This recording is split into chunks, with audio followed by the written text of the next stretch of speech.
Hello friend, good evening. Welcome to my channel lifestyle manual.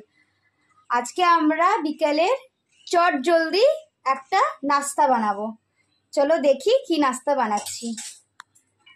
আজকে আমরা বানাচ্ছি পেঁয়াজের পকোড়ি। এটার জন্য আমরা আগে পেঁয়াজগুলোকে তিনটে পেঁয়াজকে মুন শেপে কেটে নিচ্ছি। আর আমরা কেটেছি, একটু আদা কুড়ে নিয়েছি, কটা কাঁচা লঙ্কা কুড়ে নিয়েছি। এটা হচ্ছে চট জলদি নাস্তা। এই যে আমাদের পেঁয়াজ কাটা হয়ে গেছে, তিনটে পেঁয়াজ কেটে নিয়েছি, আদা কুড়েছি একটু, আর অল্প একটু কাঁচা লঙ্কা। আমরা এটাতে কাঁচা লঙ্কা আর আদা দিয়ে দিলাম। এবার এটাতে আমরা এটাতে আমরা এটাতে 5-6 চামচ বেসন দিয়ে দিলাম। আন্দাজ মতন একটু নুন দিয়ে দিচ্ছি, আর একটু খাবার সোডা দিয়ে দেবো। খুব একটা বেশি না, একদম অল্প একটুখানি দিয়ে দিলাম, 1 পিঞ্চ মতো। ভালো করে মেখে নিচ্ছি। আমরা পেঁয়াজের পকোড়িতে জল এখন দেব না, আগে আমরা এমনি করে ভালো করে মেখে নিই।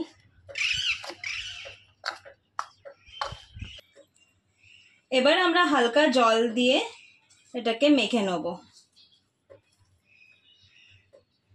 জলের পরিমাণ আমরা অনেক কম রাখছি, এটার থেকেই মাখা হয়ে যায় আমাদের।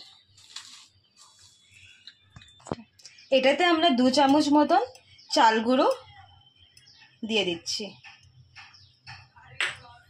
যাতে এটা একটু মচমচা হোক। এবার আমরা ভাজা স্টার্ট করছি। তেলটাকে ভালো করে আমরা গরম করে নিচ্ছি।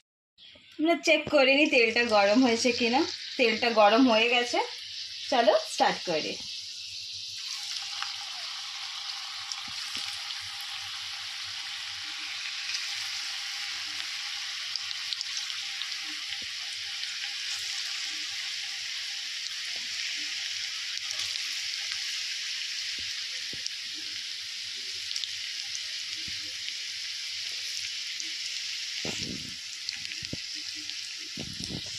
এটাকে আমরা ভালো করে লাল করে ভেজে নেওয়ার পর তুলে নেব। আমাদের পেঁয়াজের পকোড়ি রেডি খাওয়ার জন্য সন্ধ্যের জলখাবার। আমাদের তো বিকেলের চট জলদি নাস্তা রেডি। এবার আপনারা কমেন্ট করে বলুন আপনাদের বাড়িতে চট জলদি নাস্তা কি কি হয়। কমেন্ট বক্সে কমেন্ট করে জানান, আর লাইক শেয়ার সাবস্ক্রাইব করতে ভুলবেন না। আজকের মতন আসছি, আবার কিছু নতুন নিয়ে আসবো।